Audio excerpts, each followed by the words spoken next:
Selamat datang di materi penanggulangan dampak psikologis akibat COVID-19. Pandemi COVID-19 telah membawa banyak perubahan dalam keseharian kita. Aturan untuk berjarak fisik atau physical distancing dan pembatasan sosial membuat kita mengurangi berbagai aktivitas di luar rumah. Data menunjukkan ribuan anggota masyarakat positif terinfeksi virus corona. Banyak korban jiwa melayang. Dampak ekonomi juga terasa. Masyarakat kehilangan mata pencaharian dan kesulitan memenuhi kebutuhan hidupnya. Karena situasi yang tidak menentu, kita tidak tahu kapan situasi ini berakhir, maka timbul perasaan cemas, takut, panik, frustasi, marah, bosan, dan tidak berdaya. Pikiran-pikiran negatif bermunculan. Kapan situasi ini berakhir? Disambung dengan kekhawatiran akan tertular virus corona. Akibatnya, berbagai pikiran negatif tadi memunculkan reaksi stres yang dapat mengurangi sistem imunitas kita.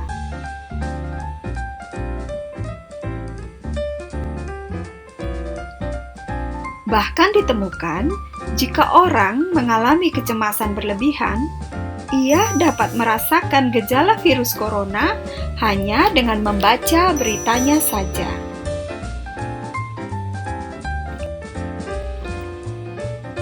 Oleh karenanya, penting kiranya kita mengenali, menghadapi, dan mengelola stres. Gejala stres ada 4 macam: perubahan emosi, perubahan kognitif, gejala fisik, dan perubahan perilaku. Salah satu tanda paling umum dari individu yang mengalami stres adalah perubahan emosi.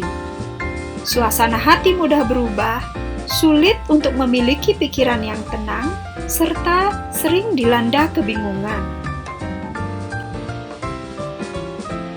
Sementara gejala fisik akibat stres antara lain badan lemas, pusing, gangguan pencernaan, sulit tidur, nyeri otot, dan jantung berdebar.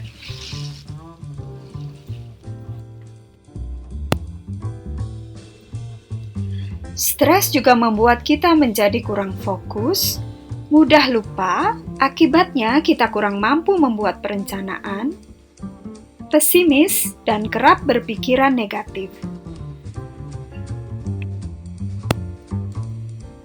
Kita tidak termotivasi melakukan kegiatan sehari-hari dan rentan mencari pelampiasan yang muncul berupa perilaku berlebihan, seperti makan berlebihan, minum minuman beralkohol, serta mengkonsumsi zat adiktif. Lalu, apa yang dapat kita lakukan? Berikut adalah hal-hal sederhana yang dapat kita lakukan untuk mencegah bahkan mengurangi stres. Yang pertama, posting hal positif yang menyenangkan dan dapat memberi harapan. Kurangi membaca berita atau informasi yang tidak dibutuhkan. Cari sumber inspirasi dan perbanyak informasi yang positif. Jangan lupa untuk tetap saling memberikan dukungan dan bantuan, serta menjaga hubungan sosial melalui media sosial. Jika diperlukan, Anda dapat mencari dukungan tenaga profesional, antara lain psikolog ataupun psikiater, jika Anda mengalami perasaan tertekan dan cemas berlebihan.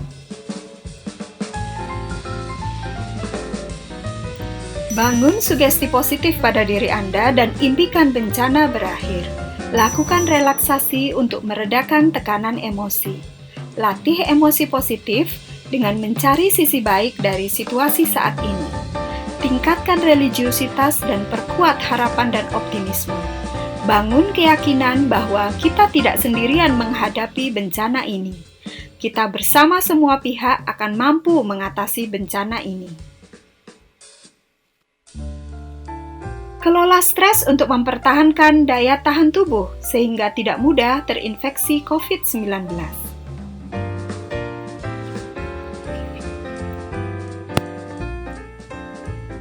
Berikut adalah teknik yang dapat dipraktekkan untuk merilekskan tubuh dan mengurangi gejala stres.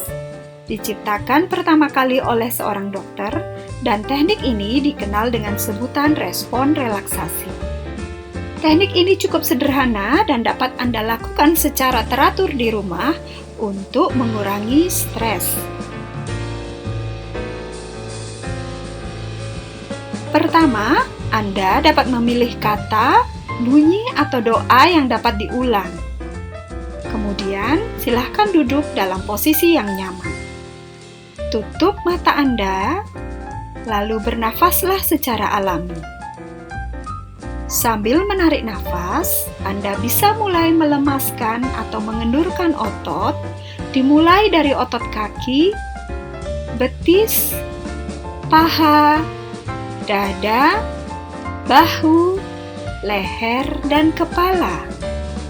Atur nafas Anda, dan ketika mengeluarkan nafas, ucapkanlah kata atau bunyi atau doa yang telah Anda pilih. Lakukan respon relaksasi setiap hari selama 10 hingga 20 menit. Maka niscaya tubuh dan pikiran Anda menjadi lebih rileks.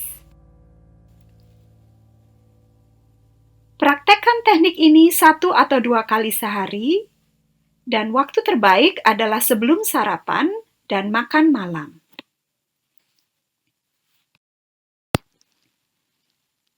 Terakhir, mari kita sama-sama mengecek ada di zona manakah Anda.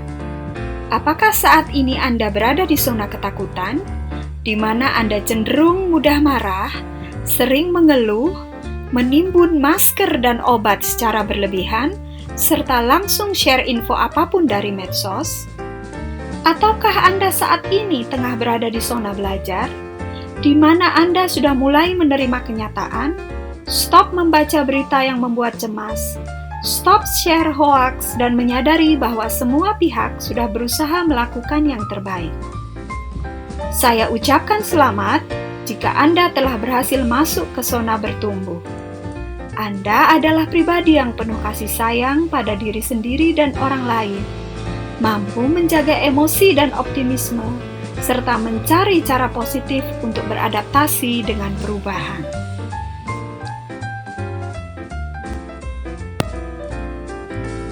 Materi ini disusun sebagai salah satu sumber belajar KKN Mandiri berbasis daring Undiksa 2020.